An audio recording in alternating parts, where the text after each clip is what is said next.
Guys, आज मैं movie explain करूंगी ट्रोल 2022। मूवी की स्टार्टिंग में दिखाया जाता है कि नोरा और उसके डैड ट्रोल पहाड़ियों पर जाते हैं, जहां उसके पापा बताते हैं कि इन पहाड़ियों में वो ट्रोल्स पत्थर बने हुए हैं जिन पर सूरज की रोशनी पड़ी थी तो वो स्टैचू बन गए। नेक्स्ट सीन शिफ्ट होता है 20 साल बाद, जहाँ डॉक्टर सीगर नोरा और अपने कुछ साथियों के साथ खुदाई कर रहे होते हैं। वो लोग किसी चीज की तलाश में होते हैं और तभी उन्हें कुछ मिलता है जिसे देखकर वो खुश हो जाते हैं। नेक्स्ट सीन शिफ्ट होता है माइन ड्राफ्टिंग पर, जहां एक भयानक हादसा होता है और वहां पर वर्कर्स दफन हो जाते हैं। नेक्स्ट सीन में दिखाया जाता है कि पुलिस फोर्स उन वर्कर्स को ढूंढने में लग जाती है। नेक्स्ट सीन में प्राइम मिनिस्टर को दिखाया जाता है, जो कि हादसे वाली जगह की तस्वीरें देखती है, जहां पर बहुत बड़े बड़े पैरों के निशान दिखाए जाते हैं, जिसे समझने के लिए पीएम आर्मी से कहकर नोरा को बुलाती है, क्योंकि नोरा एक जियोलॉजिस्ट होती है। मीटिंग में नोरा सभी से कहती है कि भूकंप में बने ये निशान मुझे किसी के पैरों के लग रहे हैं। तभी वहां पर एक ऑफिसर सिगरेट आकर हादसे वाली साइड पर प्रोटेस्ट कर रहे लोगों का वीडियो दिखाती है, जिसमें हादसे की फुटेज होती है।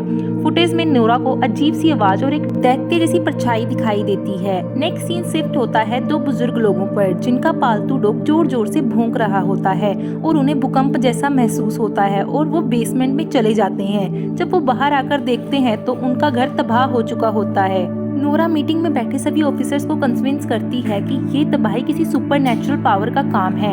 एंड्रियस और नोरा हादसे वाली साइड पर निकल जाते हैं और तभी नोरा प्लेन से नीचे बुजुर्ग कपल के टूटे हुए घर को देखती है और कैप्टन हाउल से मिलती है, जो बताता है कि कोई नदी पार से बहुत तेजी से आया और तबाही कर गायब हो गया।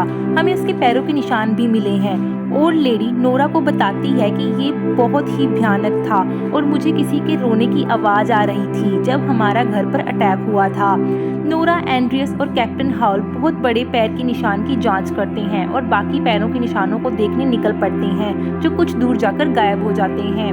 नेक्स्ट सीन में नोरा अपने पापा टोबियस के पास पहुंचती है। टोबियस सबको कुछ तस्वीरें दिखाते हैं कि कुछ सोल्जर्स ने पहाड़ों में खुदाई का काम रोक दिया था, क्योंकि उन्हें पहाड़ों में कुछ दिखाई दिया था। तब नोरा बताती है कि आज भी पहाड़ों से कुछ बाहर निकला है और उन्हें हादसे और पैरों की तस्वीरें दिखाती है। टोबियस बताते हैं कि पुराने टाइम में ट्रोल सड़कों पर आजाद घूमते थे। टोबियस बताते हैं कि मैं ट्रोल की सच्चाई दुनिया के सामने लाना चाहता था, लेकिन मुझे मेंटल हॉस्पिटल भेज दिया गया। टोबियस और बाकी सभी ट्रोल्स की खोज में निकल पड़ते हैं। वो बताते हैं कि ट्रोल्स अभी भी हैं जो मिट्टी और पत्थर से बने हैं। नोरा को तभी एक अजीब सी स्मेल आती है और उन्हें अपने पीछे दिखाई देता है एक ट्रोल, और वो सभी जल्दी से प्लेन में बैठकर भाग निकलते हैं। वो सभी मिलिट्री ऑफिस में वीडियो कांटेक्ट करते हैं, जहां सबको ट्रोल दिखाया जाता है। टोबियस सबको चिल्ला कर बोलते हैं कि वो ट्रोल है, लेकिन कोई यकीन नहीं करता। टोबियस अपनी बेटी और एंड्रियस को ट्रोल्स और नेचर की हेल्प करने के लिए मनाता है।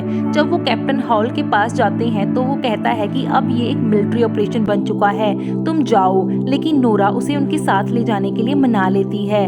आर्मी जंगलों में पहुंचकर पेड़ काटने लगती है और ट्रोल को ढूंढने लगती है। मिलिट्री ऑफिस में सभी ऑफिसर्स इस ऑपरेशन को लाइव टीवी पर देख रहे होते हैं। टोबियस और नोरा अपनी पुरानी यादों के बारे में सोचकर इमोशनल होते हैं और तभी उन्हें महसूस होता है कि ट्रोल आ रहा है। सभी उसे देखते हैं। मिलिट्री ऑफिस से सभी को ट्रोल पर अटैक करने के ऑर्डर्स मिलते हैं। जब उस पर अटैक किया जाता है तो वो गुस्से से पागल हो जाता है और उस पर हमलों का भी कोई असर नहीं होता।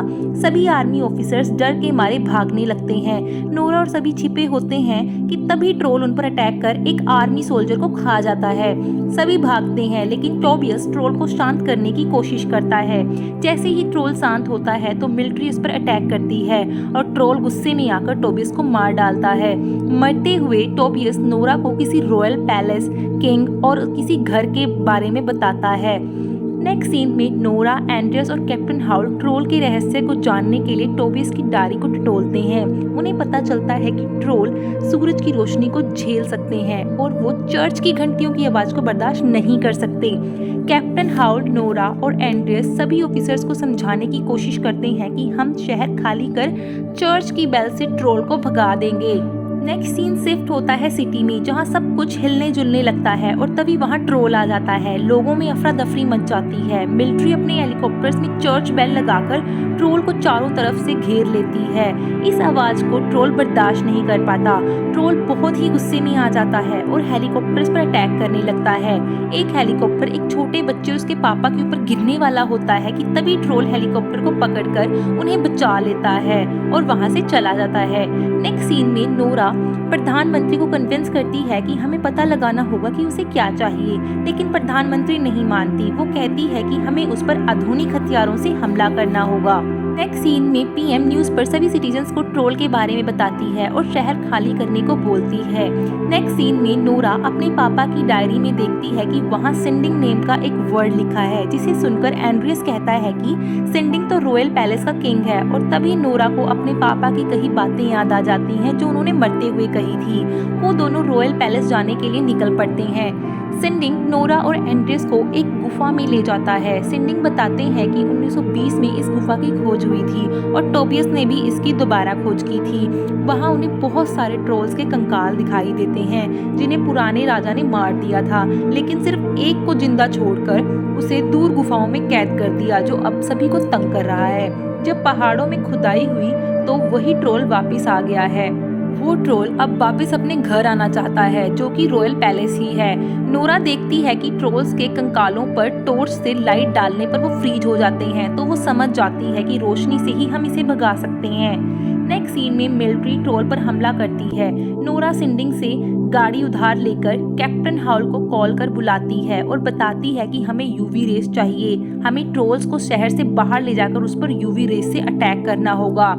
वो गाड़ी में ट्रोल के एक बड़े से कंकाल को लोड भी कर लेती है। इधर ऑफिसर सिगरेट एंड्रियस को कॉल कर बताती है कि ट्रोल पर मिसाइलों से हमला होने वाला है, तो एंड्रियस उसे सिस्टम हैक करने को बोलता है ताकि वो अपने प्लान को नोरा के साथ मिलकर कामयाब कर सके। कैप्टन हॉल अपने बहुत सारे मिलिट्री फ्रेंड्स को अपनी नोरा और एंड्रियस की हेल्प करने के लिए बुलाते हैं। नोरा और एंड्रियस के सामने ट्रोल रॉयल पैलेस के सामने पहुंच जाता है। नोरा और एंड्रियस गाड़ी में बैठ उसकी तरफ बढ़ते हैं और अपनी गाड़ी में रखे ट्रोल के कंकाल को दिखाकर ट्रोल को अपने पीछे शहर से बाहर ले जाते हैं। इधर कैप्टन हाउल अपने सोल्जर्स फ्रेंड्स को जल्दी से यूवी रेस को रेडी करने के लिए बोलता है। रास्ते में जाते हुए नोरा की गाड़ी से कंकाल नीचे गिर जाता है। ट्रोल बड़ी ही मासूमियत से उसे उठाता है, मगर उसके हाथ से वो नीचे गिरकर टूटकर बिखर जाता है और वो उदास होकर चिल्लाने लगता है। वो बड़े ही गुस्से से गाड़ी की तरफ बढ़ता है। नोरा ट्रोल से बचने के लिए गाड़ी को बहुत तेज भगाती है। इधर आर्मी ऑफिस में ऑफिसर सिगरेट मिसाइल सिस्टम को हैक करते हुए पकड़ी जाती है और मिसाइल सिस्टम को ट्रोल पर अटैक करने के लिए दोबारा रेडी कर दिया जाता है। नोरा अपने पीछे ट्रोल को कैप्टन हाउल और उसके दोस्तों के पास ले जाने लगती है। ट्रोल जैसे ही नोरा की गाड़ी को पकड़ने लगता है तो वो नोरा और एंड्रियस को नहीं पकड़ पाता, क्योंकि वो नीचे कूद जाते हैं। कैप्टन हाउल जल्दी से सभी यूवी रेस को ऑन कर देते हैं। इधर आर्मी ऑफिस में भी पता चल जाता है कि ट्रोल के पास कुछ लोग मौजूद हैं और वो मिसाइल लॉन्च कैंसिल कर देते हैं। सभी को पता चल जाता है कि ट्रोल यूवी रेस से फ्रीज हो रहा है, लेकिन नोरा इमोशनल हो जाती है और वो यूवी रेस को बंद कर ट्रोल को वहां से चले जाने के लिए कहती है। तभी सूरज उगाता है और रोशनी से ट्रोल मारा जाता है और यही हमारी मूवी की एंडिंग हो जाती है।